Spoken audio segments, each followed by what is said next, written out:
السلام علیکم ورحمۃ اللہ وبرکاتہ نحمدہ ونصلی علی رسولہ الکریم اما بعد فاعوذ باللہ من الشیطان الرجیم بسم اللہ الرحمن الرحیم رب اشرح لی صدری ویسر لی امری واحلل عقدۃ من لسانی یفقہوا قولی۔ کیسے آپ سب لوگ؟ میں امید کرتی ہوں کہ آپ سب لوگ ایمان اور صحت کی بہترین حالت میں ہوں گے۔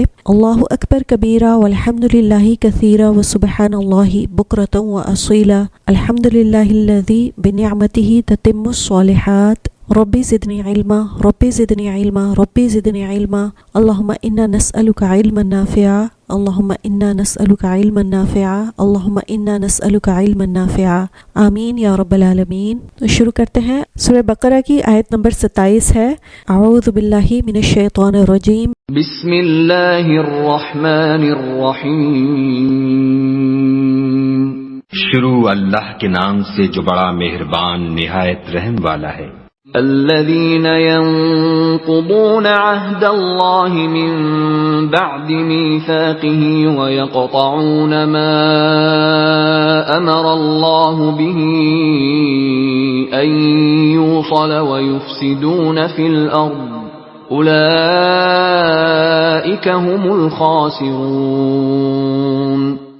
جو خدا کے اقرار کو مضبوط کرنے کے بعد توڑ دیتے ہیں اور جس چیز یعنی رشتہ قرابت کے جوڑے رکھنے کا خدا نے حکم دیا ہے اس کو قطع کیے ڈالتے ہیں اور زمین میں خرابی کرتے ہیں، یہی لوگ نقصان اٹھانے والے ہیں۔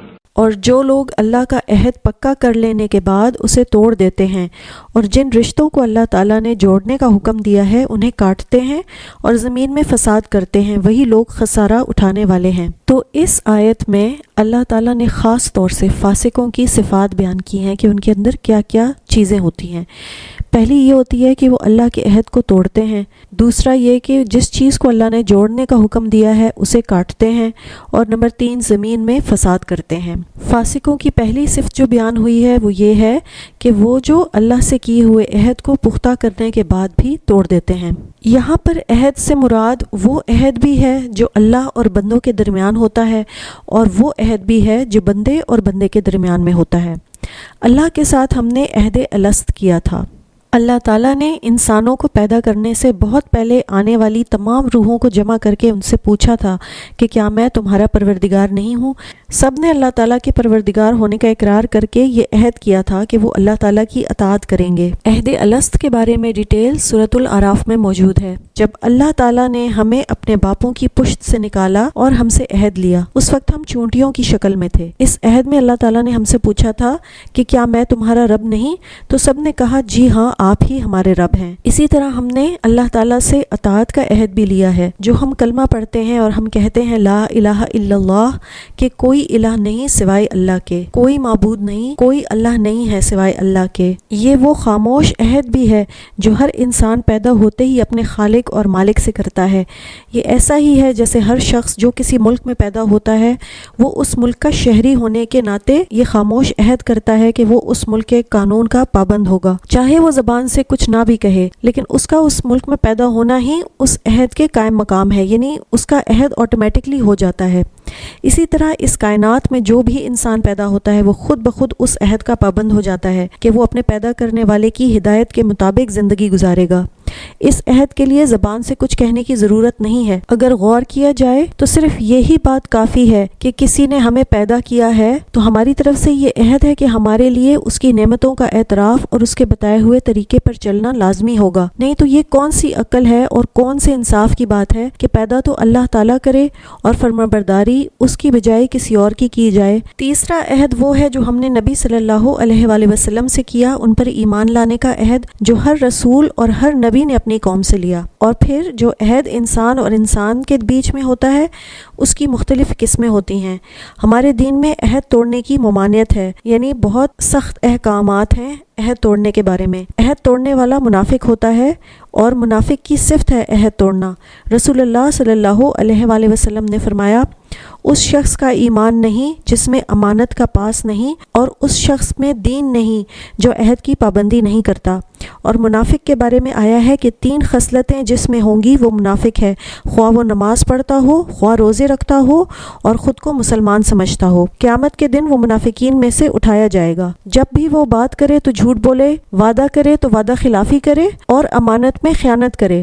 جب کوئی عہد شکنی کرتا ہے یعنی وعدے کو توڑتا ہے، اس میں نفاق کا بیج پڑ جاتا ہے۔ دھوکہ دینے والا عہد توڑنے والے کا قیامت کے دن ایک الگ جھنڈا ہوگا جس سے وہ پہچانا جائے گا۔ جو وعدے ہم ایک دوسرے سے کرتے ہیں، جو ہم بندوں سے وعدہ کرتے ہیں، یا وہ جو بزنس مین کے عہد ہوتے ہیں، وعدے ہوتے ہیں، اور ان روزمرہ کے وعدوں کو کوئی اہمیت ہی نہیں دی جاتی۔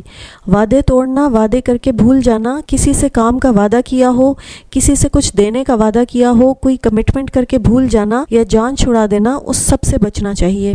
دوسری صفت جو فاسقوں کی اس آیت میں بیان کی گئی ہے وہ ہے وَيَقْطَعُونَ مَا أَمَرَ اللَّهُ بِهِ، اور جن رشتوں کو اللہ نے جوڑنے کا حکم دیا ہے انہیں کاٹتے ہیں۔ سب سے پہلے اللہ کے ساتھ ہمیں جڑنا چاہیے۔ اللہ نے ہمیں بہت سی چیزوں کو جوڑنے کا حکم دیا ہے۔ اللہ کے بعد قرآن سے جڑنا چاہیے، نبی صلی اللہ علیہ وآلہ وسلم سے تعلق جوڑنا چاہیے۔ پھر اس کے بعد حقوق العباد کی باری آتی ہے کہ جس میں رشتہ داروں سے جڑنا چاہیے۔ نبی صلی اللہ علیہ وآلہ وسلم نے فرمایا رشتوں کو جوڑو خواہ سلام ہی کے ذریعے۔ نبی صلی اللہ علیہ وآلہ وسلم نے بیماری میں کہا تھا تمہارے رشتہ دار یعنی رحم کے رشتوں کو توڑنے سے بچو، صلہ رحمی کی وجہ سے رزق اور عمر میں برکت ہوتی ہے۔ نبی صلی اللہ علیہ وآلہ وسلم نے فرمایا صلہ رحمی کرو چاہے وہ تم سے پیٹ پھیریں۔ قطع رحمی کرنا اللہ تعالیٰ کی لعنت کو دعوت دینے کے برابر ہے۔ قرآن میں ایسے لوگوں پر لعنت بھیجی گئی ہے جو رشتوں کو کاٹ دیتے ہیں۔ نبی صلی اللہ علیہ وآلہ وسلم نے فرمایا جس نے رشتوں کو کاٹا یا جھوٹی قسم اٹھائی وہ مرنے سے پہلے اس کا وبال دیکھ لے گا۔ رشتوں کو کاٹنا دنیاوی تنگی کا باعث بنتا ہے اور یہ اعمال کی قبولیت میں بھی رکاوٹ ہے۔ نبی صلی اللہ علیہ وآلہ وسلم نے فرمایا بے شک بنی آدم کے اعمال ہر جمعرات کو پیش کیے جاتے ہیں اور کسی قطع رحمی کرنے والے کے اعمال قبول نہیں کیے جاتے۔ اور نبی صلی اللہ علیہ وآلہ وسلم نے فرمایا جس نے اپنے بھائی کو 3 دن سے زیادہ چھوڑے رکھا وہ مر گیا تو آگ میں جائے گا۔ صلہ رحمی اور امانت پل صراط کے دائیں بائیں کھڑے ہوں گے اور انہیں پکڑ لیں گے جنہوں نے انہیں کاٹا ہوگا۔ حدیث ہے کہ رحم کو کاٹنے والا، رشتوں کو کاٹنے والا جنت میں داخل نہیں ہوگا۔ اللہ تعالیٰ نے مختلف رشتوں کے جو حقوق مقرر فرمائے ہیں ان کی ٹھیک ٹھیک ادائیگی ہی سے ایک پاکیزہ معاشرہ وجود میں آتا ہے۔ اگر ان رشتوں کو کاٹ کر باپ بیٹے، بھائی بھائی، شوہر اور بیوی ایک دوسرے کے حقوق کو پامال کریں یعنی ان کے حقوق ادا نہ کریں تو وہ خاندانی نظام تباہ ہو جاتا ہے جس پر ایک صحت مند معاشرے کی بنیاد قائم ہوتی ہے۔ اور تیسری صفت جو فاسقوں کی بیان ہوئی ہے وہ ہے وَيُفْسِدُونَ فِي الْأَرْضِ، اور زمین میں فساد کرتے ہیں۔ تو جب جس معاشرے میں لوگ ایک دوسرے کے حقوق ادا نہیں کریں گے تو اس کا لازمی نتیجہ زمین میں فساد کی صورت میں نکلتا ہے۔ اسی لیے قرآن نے رشتوں کو کاٹنے اور زمین میں فساد مچانے کو سورہ محمد میں بھی ایک ساتھ ملا کر ذکر فرمایا ہے۔ فساد سے مراد نافرمانیاں بھی ہیں کہ انسان نافرمانیاں کرتا ہے تو اس سے فساد پیدا ہو جاتا ہے۔ اسی طرح لوگوں کو قتل کرنا، درخت کاٹنا، ایمان نہ لانا، حق سے منہ موڑنا، لوگوں کے عیبوں کی ٹوہ میں لگنا، چغلی کرنا، ناپ تول میں کمی کرنا اور قطع رحمی کرنا، یہ سب فساد میں آتا ہے۔ آیت کے آخر میں اللہ تعالیٰ فرماتا ہے اولئک هم الخاسرون، وہی لوگ خسارہ اٹھانے والے ہیں۔ مقاتل بن حیان نے اولئک هم الخاسرون کے بارے میں فرمایا ہے کہ اس سے مراد آخرت کا خسارہ ہے۔ ابن جریر کہتے ہیں کہ الخاسرون سے مراد وہ لوگ ہیں جو اللہ تعالیٰ کی نافرمانی کر کے اپنے حصوں کو کم کر لیتے ہیں۔ جس طرح کہ کوئی شخص تجارت میں، بزنس میں نقصان اٹھا کر اپنے اصل سرمایہ ہی کو کم کر لیتا ہے، اسی طرح کافر اور منافق کو اللہ تعالیٰ جب محروم کرتا ہے تو وہ بھی اس رحمت کو کم کر لیتا ہے جسے اللہ تعالیٰ نے قیامت میں اپنے بندوں کے لیے تیار فرمایا ہے، حالانکہ انہیں اس وقت اللہ تعالیٰ کی رحمت کی سخت ضرورت ہوگی۔ خسارے سے مراد آخرت بھی ہے، یعنی ایسے لوگ دنیا اور آخرت دونوں میں نقصان میں رہتے ہیں،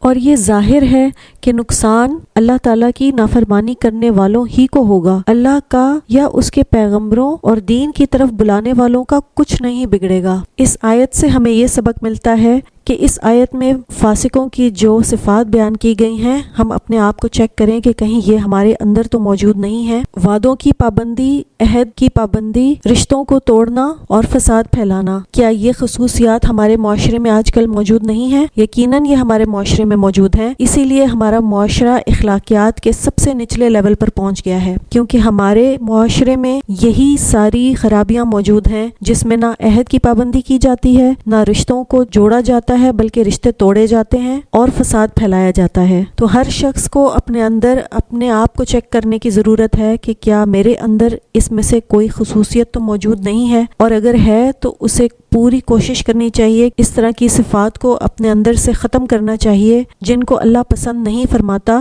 اور جن کے بارے میں اللہ تعالیٰ فرماتا ہے کہ یہ لوگ خسارے میں ہیں۔